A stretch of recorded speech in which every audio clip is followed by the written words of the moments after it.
Maurice Kamto, the leader of the opposition Cameroonian Renaissance Movement, says his party is vindicated for boycotting recent legislative and local elections. His comments come after opposition and civil society groups rejected the outcome of the polls, saying they were fraught with irregularities and rigging. Kamto spoke with VOA's Peter Clottey about the impact of the decision to boycott the vote. Cameroon is facing a terrible situation with the civil war ongoing in the English-speaking part of the country, northwest and southwest. And we've been submitting proposals to the government for the past 3 years, and nothing has happened yet.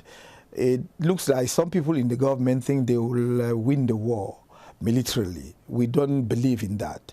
And in any case, we think that at the end of the day, you need to sit around the table to find a political solution. Some people that I spoke with from Cameroon saying that since you came out of prison, you appear to have stopped saying you won the presidential election. Why? And they are saying possibly, probably, you might have struck a deal with the government to keep quiet. Is that the case? I heard that question this morning. That's the first time I listened to such a question, because I don't know how I should put it. But I don't think I should spend my days, every second of my life, recalling people that I won the elections. I say it.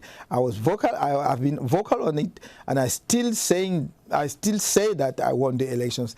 I have no deal whatsoever with the government. Yeah, I would like to be very clear on that. All right.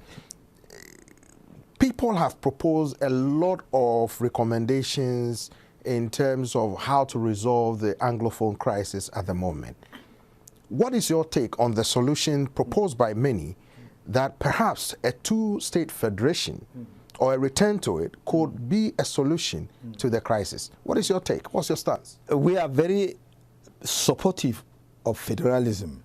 Whether it will be two-state or something else will be discussed during the inclusive dialogue we are calling for. But the government said, we've had dialogue, we've organized dialogue, we had all these people come in.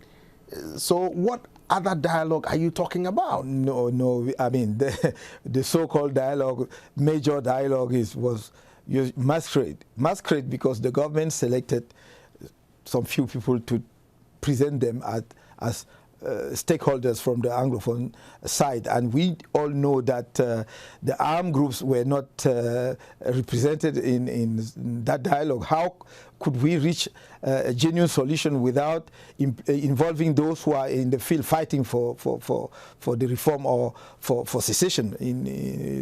Some of them are clearly fighting for secession. What do you make of people who are suggesting that the international community should put additional pressure on the government in Yaoundé to expedite action to embrace some of these solutions that you have espoused? What is your take? I definitely share the view, because nothing serious is happening on the ground.